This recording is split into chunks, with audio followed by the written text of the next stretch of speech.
Deixeu-me presentar amb una especial motivació aquesta propera experiència emprenedora portada per una dona caparruda que fa 14 anys que va iniciar el seu projecte de recerca. És un bon exemple de com, si no ha evolucionat, com a mínim ha ampliat el seu scope, el seu perfil professional.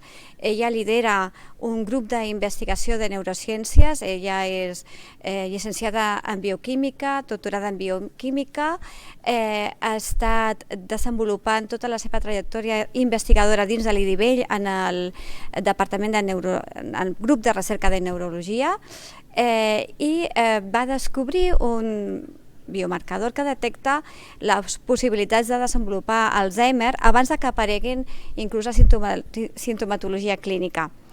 Ella fa 4 anys ja va veure que per poder desenvolupar i accelerar la seva recerca feia falta crear un instrument per aconseguir finançament, i va ampliar la seva formació amb un MBA i actualment és la CEO d'un projecte emprenedor d'Admit terapèutic que ha aconseguit inversió no solament a nivell local, a nivell de Catalunya, a nivell de l'Estat, sinó que ha aconseguit finançament dels Estats Units i d'Europa.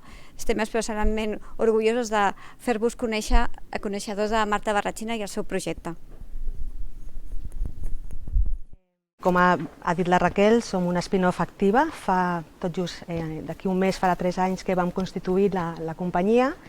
La vam constituir amb el doctor Ramon Renyer i el doctor Jordi Gascon, que són neuròlegs de l'Hospital de Bellvitge, i jo mateixa som els 3 fundadors. I nosaltres estem desenvolupant un test per poder dur a terme un diagnòstic primerenc de la malaltia d'Alzheimer.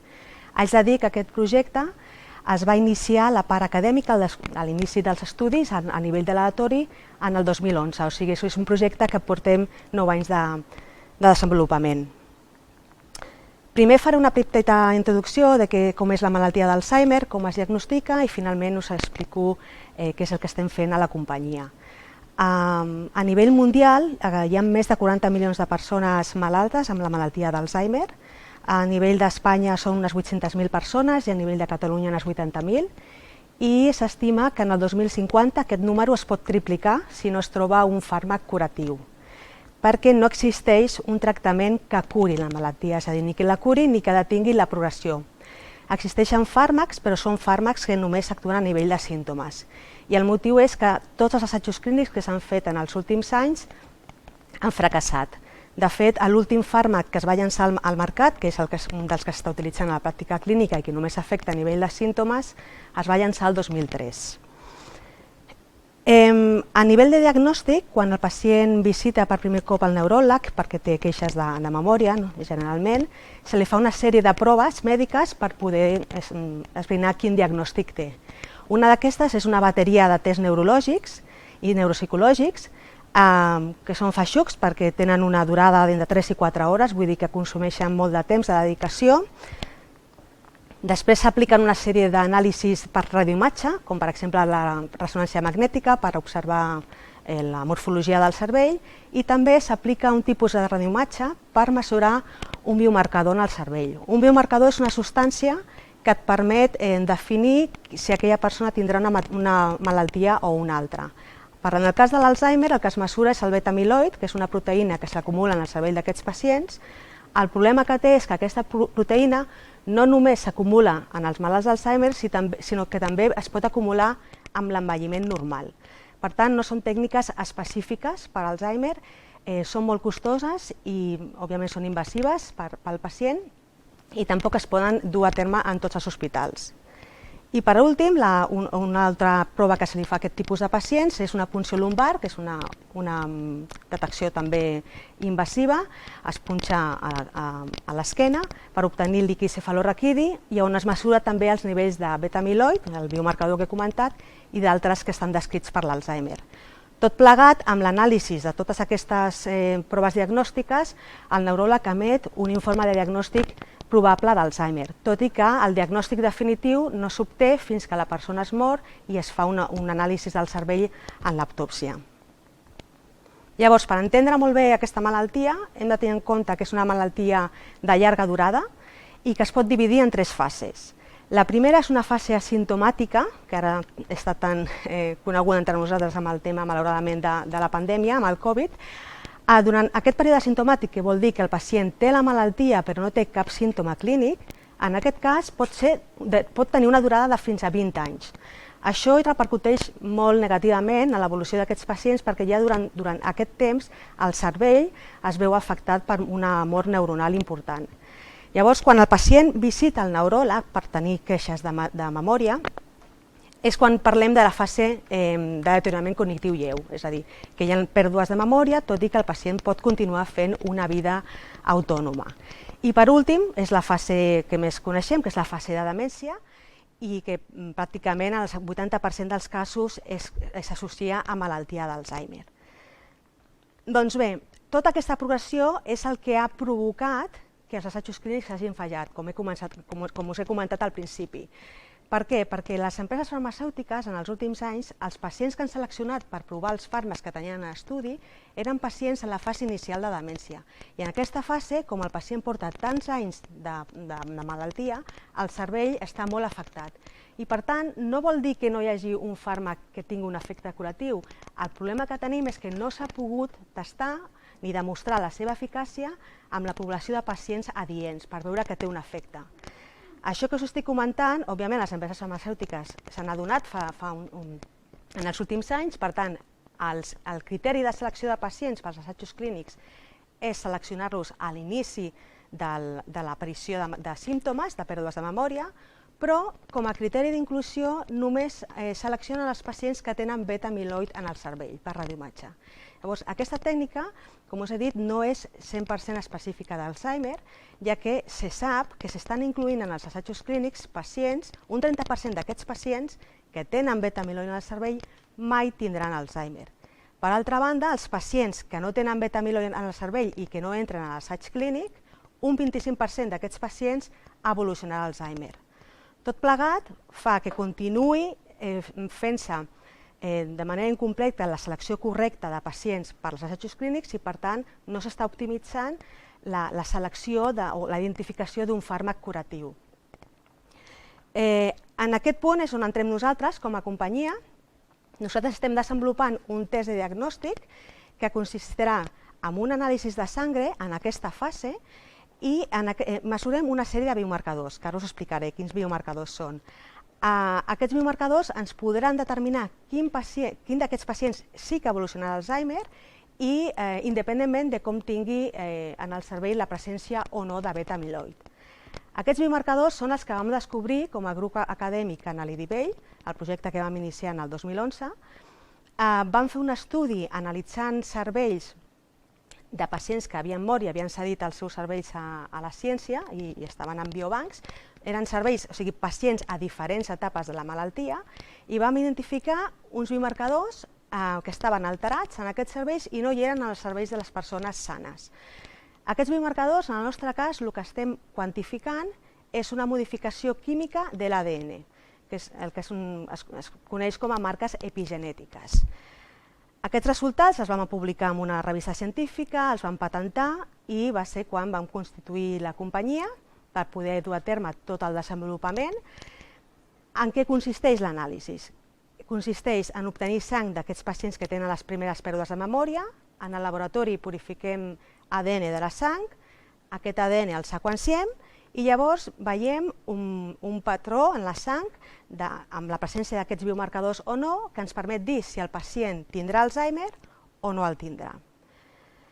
Actualment estem fent aquest estudi, l'hem fet amb 120 pacients d'aquí de l'Hospital de Bellvitge i també d'una població petita de pacients d'hospitals d'Austràlia, on hem mesurat en les sangs dels pacients amb queixes de memòria com tenen aquests biomarcadors i podem identificar que els que a posteriori han evolucionat Alzheimer tenen aquests biomarcadors alterats respecte als que no ho fan. Aquest estudi actualment l'estem ampliant fins a 300 pacients per generar un algoritme predictiu, acoplar-lo i desenvolupar un software mèdic. Per tant, el nostre producte final serà que a partir d'un anàlisi de sang que el neuròleg obtindrà del pacient s'enviarà al laboratori i s'emetrà un informe de diagnòstic d'Alzheimer o no. Contemplem poder tenir el producte amb tota la regulatòria de l'Agència Europea del Medicament el 2023 per poder comercialitzar-lo i ajudar les empreses farmacèutiques a seleccionar millor els pacients i, per tant, contribuir a identificar un fàrmac que pugui aplicar-se en el tractament preventiu d'aquests pacients. Moltes gràcies per la vostra atenció. Us deixo aquí les meves dues adreces de mail per si ara no teniu temps em podeu fer preguntes per mail els propers dies. Moltíssimes gràcies. Sí, Marta, tenim una pregunta de l'audiència que et fa arribar si serà possible en algun moment revertir els efectes en els casos detectats en etapes més tardies. En principi no es contempla amb les eines actuals, donat que el cervell, com he explicat, porta tant de temps patint la malaltia que està molt atrofiat. Això no vol dir que, òbviament, amb investigacions d'altres grups i altres companyies i com està avançant la tecnologia i a nivell de nanotecnologia, es pugui aconseguir revertir els cervells atrofiats. Però el nostre test no va enfocat per a aquesta solució. És per detectar-ho a temps i poder aplicar un tractament que eviti que el cervell arribi a aquest nivell d'afectació. Però, òbviament, en ciència tot és possible. Vull dir, el que avui en dia ens sembla impossible, ciència-ficció, la tecnologia avança i estic convençuda que es podrà. Marta, explica'ns què ha estat més difícil o què està sent més difícil, la teva tasca i rol com a investigadora o la teva tasca i rol com a CEO d'una companyia? No sé què dir-te, jo crec que tot té les seves dificultats, tot és qüestió d'esforç, de treballar, d'escoltar molt, assessorar-te, no deixar-te vèncer per les dificultats. Si confies en un projecte, sigui en un rol acadèmic, sigui en un rol empresarial, si les coses les fas ben fetes, planificades, tot s'aconsegueix. I parlant de dificultats, què ha estat més difícil? Tu que tens la virtut d'haver aconseguit finançament d'Espanya i de fora, quin és el que t'ha costat més? Clar, és que a posteriori tot és molt fàcil l'anàlisi, no? Sí que crec que és en el nostre projecte en concret per la idiosincràsia que té a nivell empresarial, pel fet que el negoci d'un test de diagnòstic sense un tractament fa més dificultós l'atracció d'inversors. Crec que proporcionalment ha sigut més difícil trobar el finançament d'aquí, tant a nivell autonòmic com nacional, que el que hem aconseguit d'Estats Units i d'Europa. Però també haig de dir que hem aconseguit prèviament finançament d'aquí i això ens ha ajudat a apalancar. Sí, de fet, per nosaltres la inversió clau que ens ha avalat el nostre projecte, la nostra tecnologia, i els que han apostat realment 100% per el nostre potencial ha sigut la Fundació Americana, i perquè a més ens va fer una auditoria completa a nivell tècnic i gràcies a aquest finançament i a aquest reconeixement amb un intangible molt, molt gran, ens ha facilitat la inversió tan important europea, que en aquest sentit ens assegura tenir la inversió necessària pels propers 2 anys i mig, de cara a desenvolupar la part de ciència i per tant poder aconseguir l'objectiu que és generar un producte per començar a comercialitzar. Això com a punt d'avantatge, si haguessis d'identificar algun punt de dificultat que has tingut durant tots aquests anys de carrera investigadora i la conversió a emprenedora, quin senyalaries? Diferència en el... El punt més crític, el punt més difícil que has tingut que treballar-te? El punt més crític és el finançament com a investigador de centre de recerca pública. O sigui, amb això ja portem tot el nostre col·lectiu anys reclamant més inversió.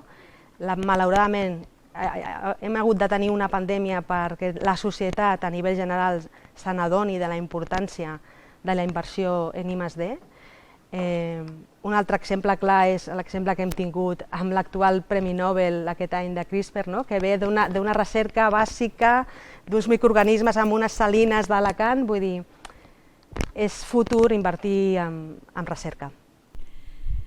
I una pregunta de rigor, una pregunta de gènere. Com a dona, quina valoració fas de tot aquest procés? Has sentit que tinguessis un paper, un rol, una valoració diferent? Has trobat algun aspecte significatiu? I si no és així, quin missatge donaries a altres dones que són recercaires o no i que vulguin esdevenir-se emprenedores? A veure, jo m'adhereixo a tot aquest moviment de gènere, però, i òbviament, hi ha desigualtats i tot això s'ha d'arribar a un equilibri, però el que s'ha d'apostar és per la gent competent, la gent amb coherència, la gent que vol fer les coses bé, independentment del gènere, sigui home, sigui dona. I en aquest sentit jo no he tingut mai cap problema, no m'he sentit discriminada per aquest fet, ni en l'àmbit acadèmic ni tampoc en l'àmbit empresarial. No has percebut cap techo de vidrio, cap sostre de vidre? Bueno, al final és que també t'has de centrar en lluitar en el teu projecte i en el teu objectiu i no deixar-te minvar per aquestes coses que veus. Si les analitzes molt, et paralitzes i t'has de centrar en lo important. Llavors, bueno, això són per moments privats de desfogament, però l'important és ser treballador i fer les coses ben fetes.